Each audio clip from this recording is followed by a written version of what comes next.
Welcome to Basic Brewing Video. I'm Doey Ramone. I'm Boris Vorloff. Not really. I'm James Spencer. I'm Steve Wilkes. Welcome to our Halloween edition of the podcast. Last year we introduced a segment called Will It Mash? Will It Mash?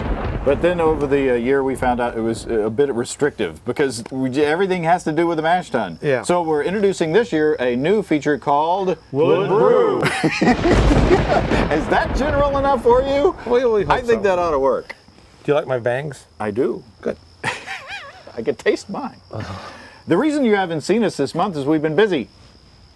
This is just a model. Oh, yeah. It's just a mock-up. This is our new DVD. Extract brewing and partial mashing. Yeah.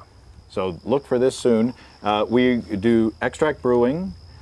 We show you how to do partial mashing, brew in a bag essentially. Yep. We do bottling. We do an extensive section on kegging, and we do a section also on making Your own starter. starters, which brings us to the topic of this show. Shameful plug being over. That's right. Now, What? you may remember a beer that we called Zombie Belgian. the Zombie Belgian, which 2 years ago, in 2008, we brought some White Labs yeast back from the dead. And at that time, the yeast was 2 years old. Yeah. At that point. Yeah. So what we did was we made a little starter and we built it up and we made a batch of beer, which was wonderful. Yeah, it's really good. Now, we were down to the last Zombie Belgian, and I was going to share it with Steve and Andy Sparks. And Andy said, instead of drinking it, why don't you harvest the dregs of that and make another batch of Zombie Belgian? That's right. So that's what we did. Yes, it's very exciting and also itchy. So we made we made a starter. So why would you want to make a starter for those who are new to starters? Well, because you get a lot more good bugs. The yeast is the thing that makes your beer into beer. Mm-hmm. And you need to have plenty of them in your wort so that the fermentation can be vigorous and thorough, and that's why you want it. Yeah.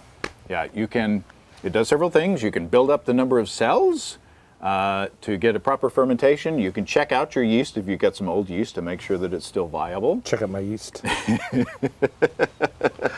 Or you can do what we did and take the dregs of a bottle of beer, if it's bottle conditioned, this Zombie Belgian was, and you can build it up into enough yeast to do full fermentation. Yeah.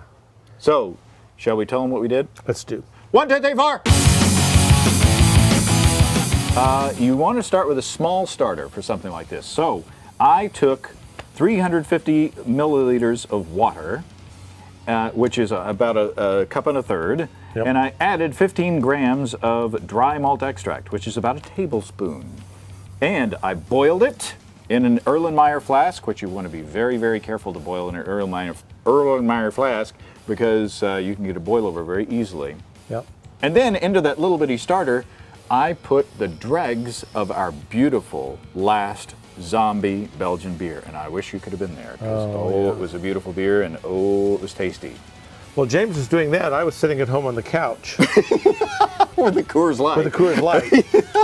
Not really. No. So, once that starter had fermented and that yeast was built up, I made another starter with 1 liter of water and 1/2 cup or 80 grams of dry malt extract. So why would you start with a little amount and then go to a larger amount? For the same reason that you don't want to underpitch yeast into your full batch of beer, you don't want to underpitch that little bit of yeast into a bigger starter. So what we're trying to do is give the yeast cells enough to eat so that they can build up their numbers. Right. And then we can step it up. So that's what I did. I started with a small starter and I stepped it up into 1 liter. And then once that was done, I put it in the fridge and crashed out that yeast until it was a layer on the bottom. I poured off as much of that beer, because that's beer. We're making a little batch of beer, as we could. And then I doubled that recipe for the 1 liter starter, put that on top of that yeast, and now show everybody what we got. We have a 2 liter starter. Tilt it back a little bit, and you can see there's yeast on the bottom. of the beer. And so what we did today is we brewed another batch of Zombie Belgian beer, 9 pounds of Belgian Pilsner, 4 pounds of malted wheat, half an ounce of Styrian Goldings at 60 minutes, and 1 ounce of Hallertauer but at just 60 the one minutes. hop edition. Right, at 60 minutes. But then talk about that sugar that we used. The D2 Belgian sugar. That's right. It's very dark, really good. Oh man, it reminds me of like raspberries and chocolate. Yeah. All at the same time. Oh, Yeah. God. So good. Yeah. The original Zombie Belgian was just with the D, the dark candy sugar. This time we did the D2. We stepped it up a bit. So what we're going to do, we brewed it, we chilled it, we did a whirlpool. We're actually waiting for it to settle out. Yep. We're going to rack it into the fermenter, and then I think we're just going to swirl up this whole thing. Yeah, pitch it right on there. And pitch it right in there. You could pour this off. You could pour the liquid off, reserving. Watch me drop this. Reserving the slurry. Yeah.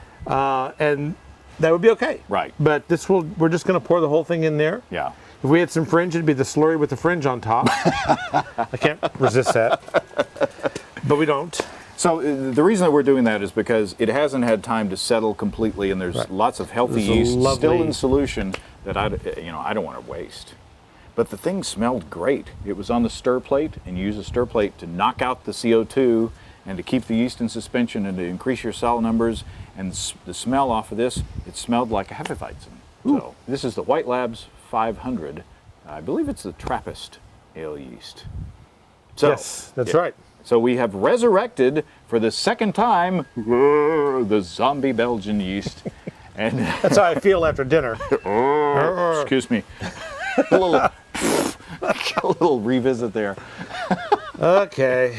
So try it yourself. You can do this with commercial beer if it is bottle conditioned. If there's yeast in the bottom of that beer, if it's an interesting beer, if it's an interesting yeast, you may pick up some lovely flavors that you didn't know about. That's right. Yeah, give it a try. Give it a try. But we'll see you next month. Until then, look for our new DVD and the new Brewer's Logbook. Oh, that's right. Coming soon on our store at basicbrewingshop.com. But until then, happy Halloween, everybody. Happy Halloween. Oh! Will it brew? Come and visit us on the web. At basicbrewing.com, you can find archived lists of both our audio and video podcasts on home brewing. You can also find our DVDs, Stepping into All Grain, Low-Tech Lagering and Decoction Mashing, Introduction to Wine Kits, and coming soon, Extract Brewing and Partial Mashing, and our 2011 Brewer's Logbook. Drop us a line. We'd love to hear from you. Write to James at basicbrewing.com, Steve at basicbrewing.com, or just use the contact form on basicbrewing.com. Hair in my mouth and bugs in my beer.